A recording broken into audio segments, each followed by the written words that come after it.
ناظرین شرک کسے کہتے ہیں؟ دلائل سے بات کروں گا اور دلائل کے اندر رہتے ہوئے کوشش کروں گا کہ آپ کو شرک کی تعریف جو ہے وہ میں آپ کے سامنے پیش کر دوں۔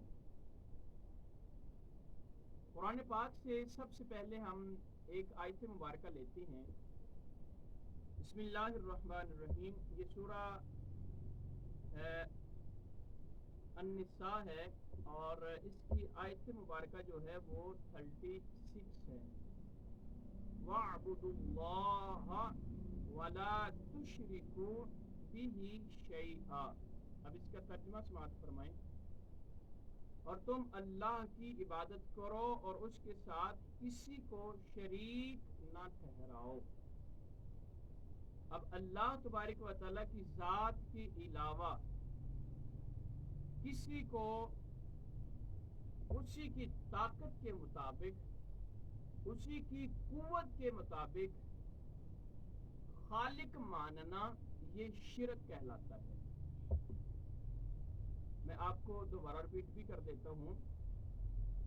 یہ بھی یاد رکھیں کہ شرک جو ہے یہ توحید کی مخالفت اور ضد کا نام ہے۔ ایسی قوت، قدرت، ملکہ، بساط، طاقت، ہمت اور صف اور خاصہ جو اللہ تبارک و تعالیٰ کے لیے ہی خاص ہے، اسے اللہ تبارک و تعالیٰ کے سوا کسی اور کے لیے ثابت کرنا یہ شرک کہلاتا ہے۔ مثالیں بھی آگے جا کر دیتا ہوں، ٹھنڈے دماغ سے سنیے گا، ویڈیو پوری دیکھیے گا۔ مثلا اللہ تبارک و تعالیٰ کے سوا کسی کو خالق حقیقی جاننا۔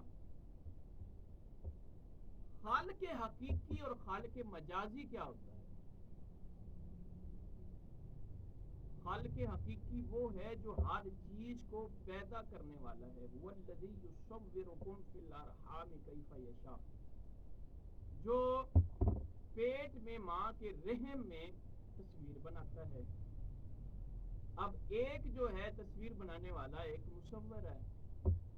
مصور وہ بھی ہے، وہ حقیقی ہے اللہ تبارک و تعالیٰ کی ذات۔ ایک یہ ہے جس نے تصویر بنائی، یہ جو آپ سامنے دیکھ رہے ہیں، یہ میری تصویریں جمع ہو کے یہ ویڈیو بن کے آپ کے سامنے آ رہی ہے نا۔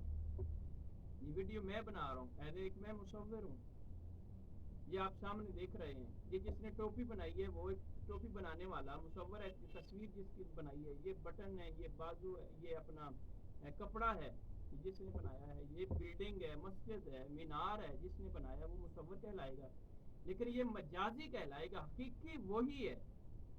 ٹھیک ہے، اس طرح کسی کو کہنا کہ بس یہ بندہ جو ہے یہی سارا کام کرتا ہے، اس کا ذاتی ہے سارا کا سارا، یہ سراسر شرک ہے اور اس سے ہمیں بچنا چاہیے۔ اور اس سے آگے والی بات سنیں، اللہ تبارک و تعالیٰ کے سوا کسی اور کے علم اور اختیار کو ذاتی سمجھنا۔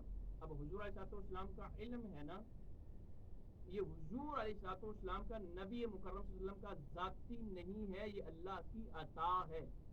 تو اللہ جس کو چاہے، جب چاہے، جتنا چاہے، جب چاہے عطا کر سکتا ہے۔ ٹھیک ہے، یہ آپ کے ذہن میں باتیں ہونی چاہیے۔ تو اللہ کے سوا کسی اور کو عبادت کے لائق سمجھنا یہ سب شرک ہے۔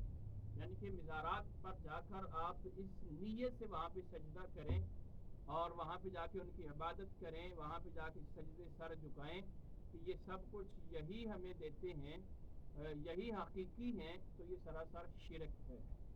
ویسے تو نبیوں کے پاس جانا، اولیاء کرام کے پاس جانا، ان کے سامنے جا کر بیٹھنا اور ان سے محبت کرنا، ان سے پیار کرنا، یہ جائز ہے اور یہ بالکل شرک نہیں ہے۔ صحابہ کرام حضور علیہ السلام کی بارگاہ میں آتے تھے اور ان سے آ کر پوچھتے بھی تھے اور چیزیں مانگتے بھی تھے، لیتے بھی تھے۔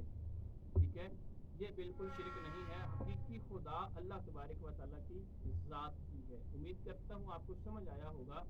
اگر بات کوئی سمجھ نہیں آئی تو آپ کمنٹ میں بات بھی کر سکتے ہیں، پوچھ بھی سکتے ہیں۔ جزاکم اللہ خیرا۔